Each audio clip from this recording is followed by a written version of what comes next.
Hindi ganun kadali mag-document ng mga humpback whales dito sa Pilipinas.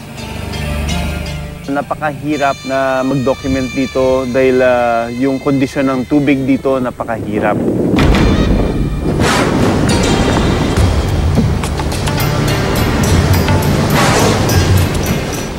Woo! Yes! Ganda ng isla na ito.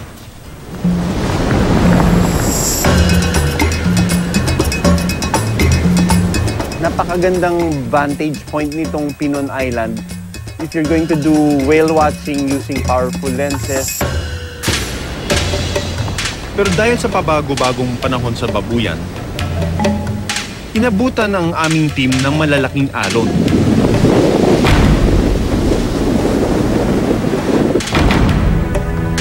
Sa sobrang hirap nito, sa lakas ng alon, ang hirap i-load ng isang kasama namin si Kuya Hitch na parang pagsampa niya sa boat, nakalambitin siya.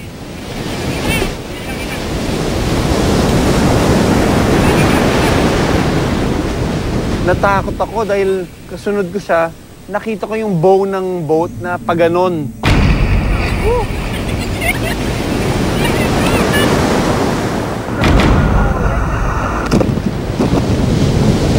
Kung naalon ako pa ilalim tapos sabay bagsak ng boat, pwedeng mabukulan ako doon or madaganan ako ng boat.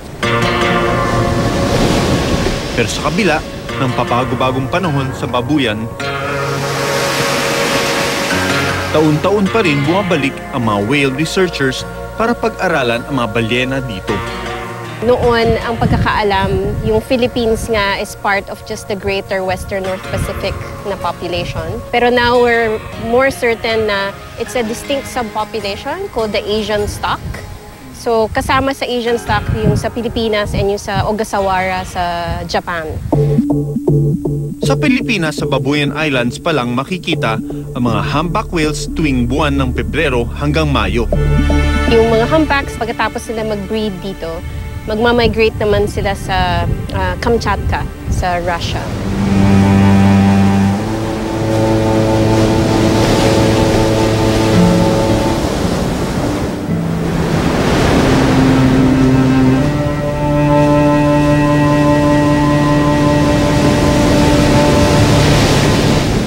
Large whales is only a small part of a huge complex marine ecosystem. No? Lalo na dito sa Babuyan Islands nga na it's a breeding ground.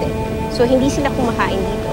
Pero importante pa rin sila kasi pag mawala sila dito, it could be one of the signs na meron ng masamang nangyayari sa ecosystem dito. Kasi bakit sila aalis? Pag pinotektahan mo sila, mapoprotektahan mo na yung buong ecosystem or the habitat they live in.